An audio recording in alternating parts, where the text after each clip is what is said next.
I think if you look at the pledge that we have, it's a very generic pledge. It's more about values. It's more about how we're grounded. Our discussions are going to be grounded.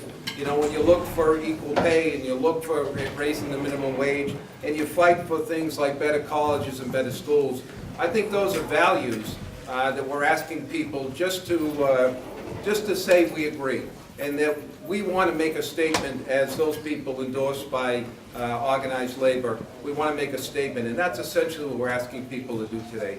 So there's not specific legislation that we're signing on. We understand the process. We understand it's a very dynamic process that we are involved with. But the idea of moving forward with a set of values is very important to New Hampshire AFL-CIO and our various affiliated unions. We have accomplished so much in this session, and so much of it has come about as a working relationship with our friends in organized labor. We have seen that labor and management with the tumultuous situation can work together in a harmonious relationship for the best interest of all concerned. And I am very honored to be here with Mark and all of our other friends. We know this is going to be a great session coming up. We know that we're going to have a lot of legislation that is going to be pro-labor, but it's also going to be pro-business.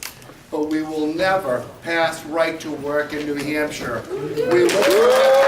At the same time, if you're a property taxpayer, say in Concord, and according to the Concord School District and the city financial officer in Concord, if you raise the minimum wage, it actually raises property taxes in the city of Concord. So while you're putting you are putting money into the pocket of those workers, you're also taking money out of the pockets of property taxpayers too. Let me just say this about the minimum wage. I mean, I've heard a number of different arguments about why we shouldn't have a minimum wage. But I can tell you that the investment that minimum wage makes in the community will raise the living standards of all people in that community.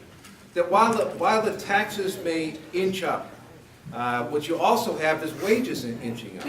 And I can't believe that there aren't businesses on the main street of Concord or Manchester or any town that wouldn't like to see more money infused in the economy to lift their businesses.